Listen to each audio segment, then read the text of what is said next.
Look at the snow up by the light. He's going totally sideways.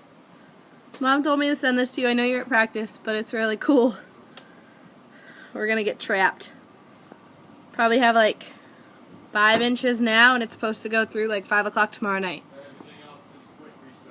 So this should be interesting. It's crazy, man.